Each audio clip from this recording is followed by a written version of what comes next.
There's a reason people don't listen to you. A reason your words land flat. A reason that no matter how much truth you speak, the room goes quiet. Not in reverence, but disinterest. It's not because you're wrong. It's not because you're weak. And it's definitely not because you don't matter. The truth is harder to swallow. No one wants to hear you until you fix the one thing they can feel the second you open your mouth: your energy. The part of you that still seeks validation, that still argues with shadows, that still bleeds when it's ignored. Friedrich Nietzsche said, "He who has a why to live can bear almost any how." But what he didn't say directly, and what's buried beneath his most brutal truths, is that people don't follow your words. They follow your energy, your tone, your conviction. And if that's fractured, so is your message, so is your impact, so is your ability to be heard in a world where everyone's screaming just to avoid being forgotten. You're not invisible. You're just broadcasting pain, disguised as logic, disguised as opinion, disguised as authenticity. But people can tell. They can feel when your words are coming from a wound instead of a center, from a need instead of a knowing. And no one, no matter how much they love you, wants to be a witness to someone trying to fix themselves through attention. This isn't a video about how to speak better, how to argue smarter, how to convince people to respect you. This is about becoming the kind of person who doesn't need to be heard, and is heard anyway. Because once you fix this, once you shift your source from outer approval to inner truth, people don't just listen. They remember you. But first, I want you to slow down, just for a second. Ask yourself this. Have you ever poured your heart into a conversation and watched the other person check their phone? Have you ever shared something raw, something real, and the reply was silence? Have you ever felt like no one really sees you, no matter how articulate, kind, or emotionally available you try to be? It's not in your head. You're picking up on something very real. But it's not the world that's broken. It's the pattern, the invisible loop you're trapped in. Nietzsche called it ressentiment, the quiet, unconscious bitterness that builds in the hearts of those who feel powerless but don't know how to reclaim themselves. And when ressentiment speaks, people tune out, because at a deep, primal level, humans are drawn to power. Not aggression, not dominance, but energetic integrity.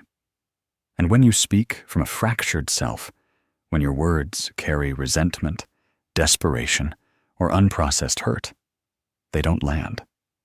Not because they're untrue, but because they come from a place people instinctively avoid. This is your first test. Can you recognize the truth in that without defensiveness?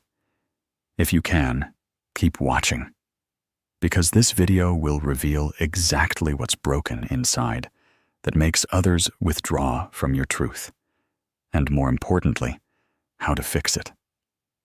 But before we continue, if you've already felt something shift, if any of this has been uncomfortably accurate, consider subscribing. I'm building a space for people like you, people who think deeply, who feel too much, who want to be heard, not for ego, but to matter. And if this video hits home, leave a comment below. Tell me, has this ever happened to you, where your words were invisible no matter how right you were? Now, let's go deeper. The reason people don't listen isn't just because of how you speak. It's why you speak. Most people speak to fill silence, or to prove they exist, or to be validated by someone else's reaction. But power, real psychological power, begins when you speak from a place that doesn't need to be heard. That's the paradox. When you no longer need others to approve of your truth, that's when your truth becomes magnetic. So why is this so hard? Because most of us were never taught to sit in silence without shrinking. We were taught to perform, to impress, to over-explain, to be so likable that rejection becomes impossible. But Nietzsche's philosophy rips that illusion to shreds. He believed that most people, even those who seem strong, are secretly ruled by resentment. They want to be seen as good, as noble, as enlightened. But underneath, they're still trying to win, still trying to prove something to the parent who ignored them, the friend who left, the lover who never listened. And that unresolved war, it lives inside your tone. It's in your eyes when you speak. It's in your pacing, your need to over-clarify, your frustration when they don't get it. People don't respond to words. They respond to wounds. And if you don't heal the part of you that's still broadcasting, "Please understand me," no one will. Here's where it gets even more difficult. Because once you realize this, you'll want to fix it overnight. You'll want to erase all neediness, all insecurity, all emotional hunger, and speak from a clean slate. But that's not how this works. Because the very impulse to be stronger is still coming from the need to be liked. The only way to fix this is to stop performing, to let the silence burn, to say less and mean more, to be okay with not being understood, not being praised, not being validated. And that is terrifying. But it's also the shift that changes everything. Because once you stop performing for attention, your words become pure. They start to carry weight, not because they're perfect, but because they come from alignment. Let me show you how this plays out, with a real story, maybe even one that feels familiar. There's a man. Let's call him Daniel. Daniel is brilliant, introspective, philosophical, the kind of guy who could talk for hours about the meaning of life, the patterns of the mind, the way people deceive themselves. He means well. He really does. But every time he speaks, people glaze over. They change the subject. Or worse, they give him a half-hearted, "Yeah, totally," before redirecting to something shallow. And Daniel feels it. That sting of invisibility. He doesn't know why it happens, but he keeps trying harder, sharing more insight, talking more passionately. But it only makes things worse. Because what Daniel doesn't realize is that his words aren't landing because they're soaked in need. He's not just sharing truth. He's trying to be the truth, so someone will finally see him. And people can feel that. It makes them uncomfortable. It feels like a trap. Because when someone is using insight as a bid for love, the listener becomes a hostage, and they pull away. But one day, Daniel breaks. He gets tired of trying. He stops performing. He lets go of being understood. And something strange happens. He says less. He listens more. And when he does speak, people lean in. Because now, there's no hook, no emotional leash, just clarity, calm, presence. And suddenly, people want to hear him because he fixed the thing that can't be faked, his energy. That's what Nietzsche meant when he said that those who climb the mountain do so alone, and only from the top do they finally get seen. Not because they yelled loud enough, but because their silence carried something no one could ignore. You have that potential, but you have to stop asking the world to rescue you from your own voice. You have to find stillness. And from that stillness, speak. Not to impress, not to defend, not to convert, but to witness your truth, whether they hear you or not. Because the moment your words no longer come from need is the moment they begin to echo. You've felt it, haven't you? That moment where silence is louder than any insult. When you share something real, and it lands like dust. When your insight, raw, vulnerable, thoughtful, is met with glazed eyes, a polite nod, maybe a distracted scroll on a phone. And that sting doesn't just fade. It builds. Layer by layer, it becomes a quiet shame, the kind you carry without noticing. You begin to doubt yourself, to question if what you feel is valid. And soon, without realizing it, you start editing your truth in real time, cutting the edges off your voice so it doesn't offend, overwhelm, or bore. This is the slow death of authenticity. And it's happening to people like you every single day. But Nietzsche wouldn't have told you to speak louder. He wouldn't tell you to rehearse your truth better, or to read books on charisma or social power. No, his response would have been darker, but more freeing. He would have told you, you are not ignored because the world is shallow. You are ignored because you are still trying to be understood by people who don't yet understand themselves. That's the sickness. That's the loop. You keep handing your emotional truth to people who are still allergic to theirs. You keep explaining your inner life to people who haven't met theirs. You want to be heard, not just as a voice, but as a soul, in a world that's trained itself to not feel deeply. And here's where this gets dangerous. Because if you don't see this clearly, you'll adapt. You'll dilute. You'll try to be relatable. You'll hide your depth inside memes, jokes, small talk, anything that keeps people from turning away. And over time, you'll become fluent in their language, but forget how to speak your own. That is Nietzsche's great warning. Not that people are weak, but that in trying to connect with the unawakened, the deep soul becomes shallow by choice. That's the real tragedy. Not being misunderstood, but being reshaped by misunderstanding. So how do you avoid that? By remembering what your voice is for. Your voice isn't a tool for approval. It's not a currency for attention. It's not even a bridge for connection. Not at first. It's a mirror. A living reflection of your alignment, your clarity, your being.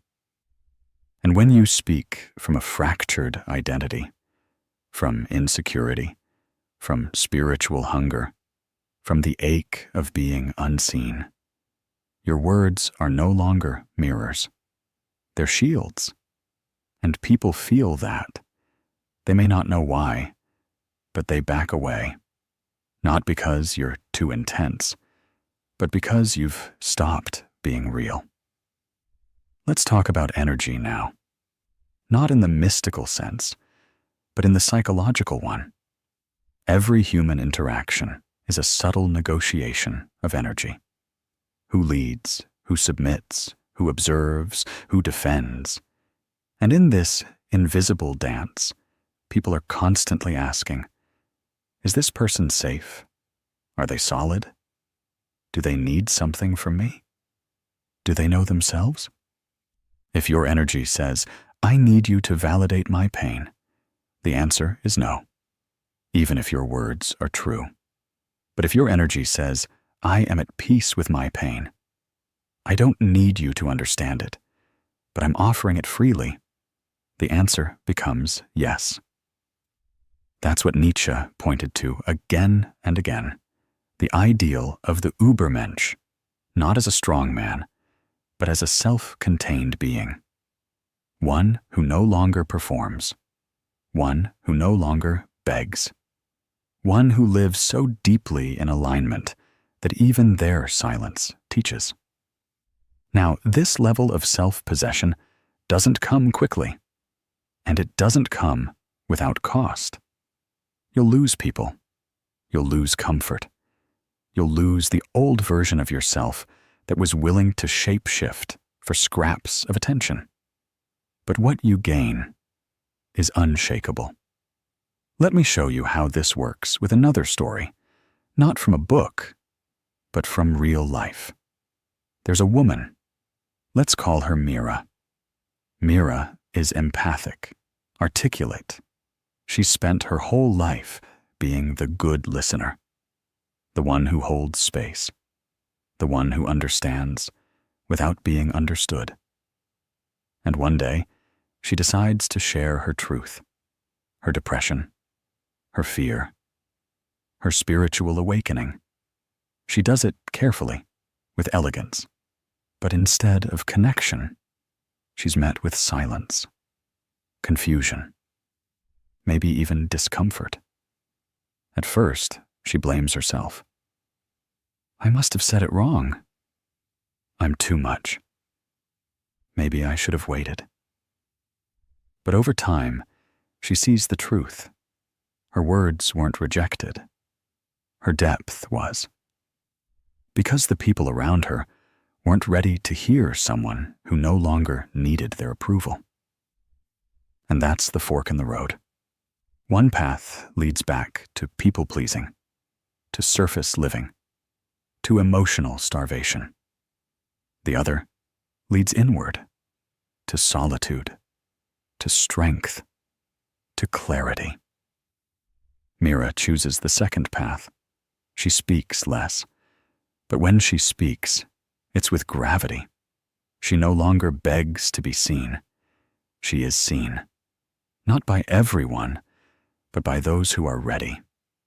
And eventually, she becomes the kind of person whose silence says more than her old performance ever did. This is the kind of transformation Nietzsche points toward. Not the loud voice in the room, but the anchored one, the presence that doesn't flinch when misunderstood, the self that no longer argues with people who haven't done their own work.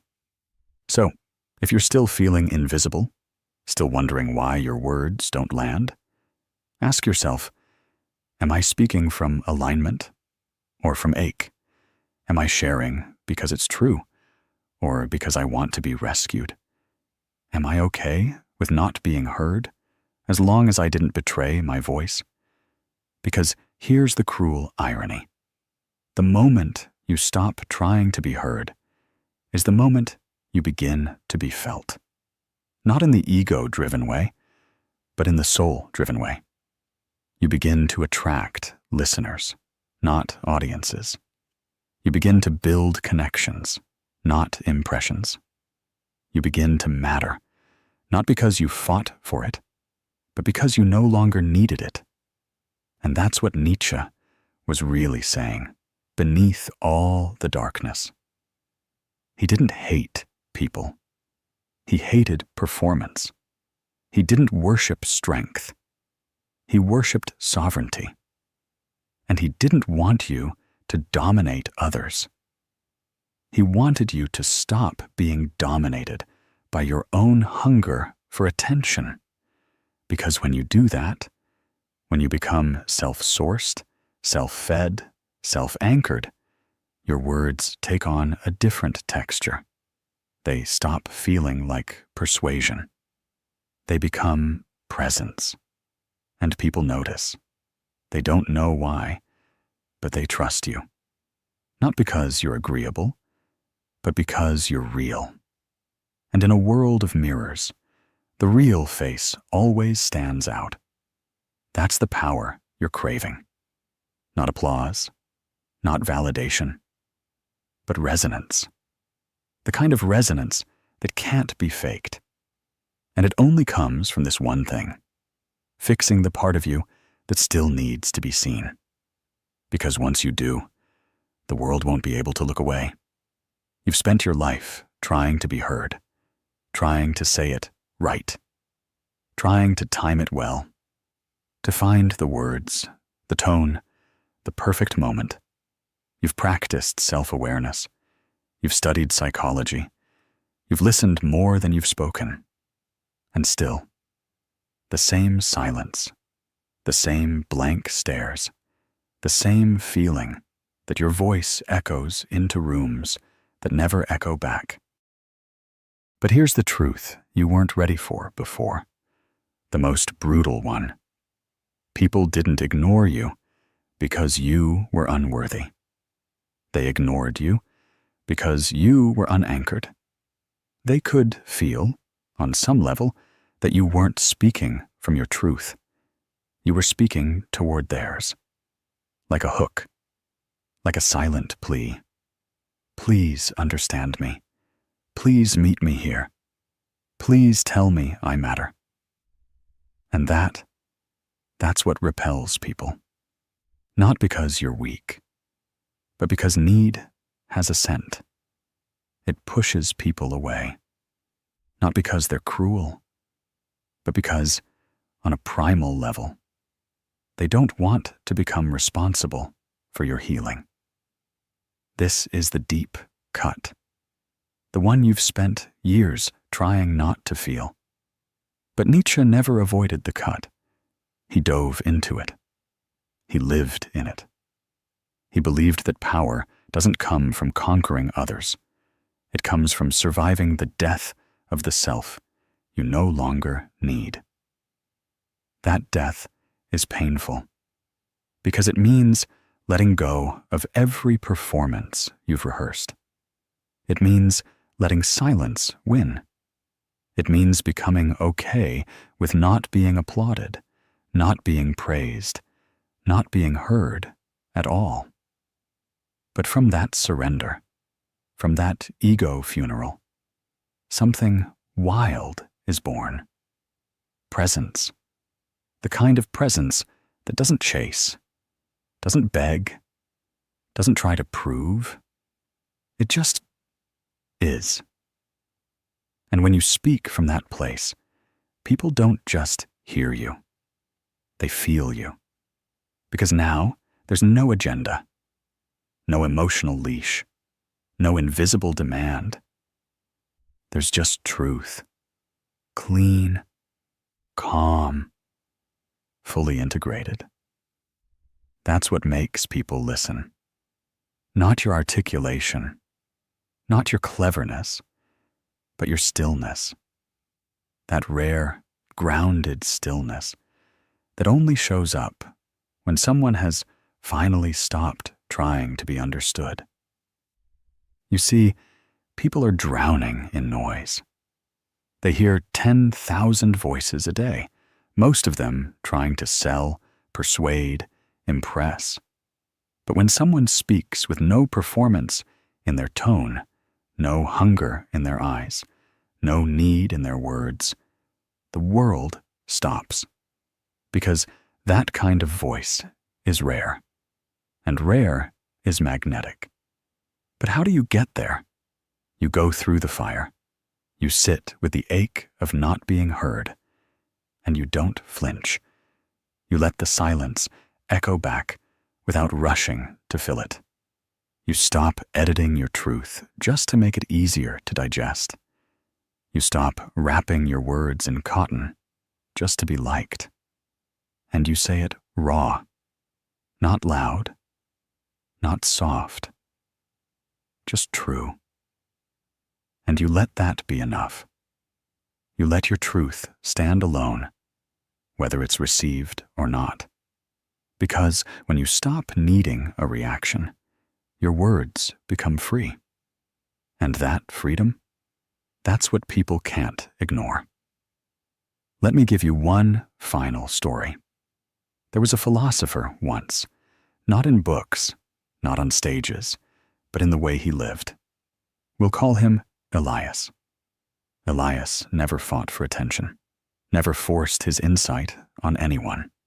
He rarely spoke unless it was necessary. And when he did, people leaned in, because he wasn't trying to win. He wasn't trying to teach. He wasn't even trying to be right. He was just aligned. His presence said what his mouth didn't. When he shared an idea, it landed. Not because it was loud, but because it was clean. There was no hook in it, no plea for understanding, no emotional leash. And that's why it echoed. People trusted him, not because he demanded it, but because his energy could hold silence. That's what you must learn, to hold the silence, to stop fearing it, to speak not for applause, but for alignment, to stop throwing words at people who aren't ready. Because here's the most painful part. The people you most want to hear you probably never will, at least not now, because they don't have the capacity yet. And if you don't accept that, if you keep waiting for them to wake up, to see you, to circle back, you'll keep yourself small. You'll keep your voice locked in the same loop, waiting for the people who broke your clarity to be the ones who validate it. That's not strength. That's spiritual paralysis. You have to free yourself from that loop. And that means grieving the idea that your voice will change them. It won't. But it can change you. It can set you free. Because once you're no longer trying to be heard by the wrong people, the right ones find you. Not because you went louder, but because you got clearer.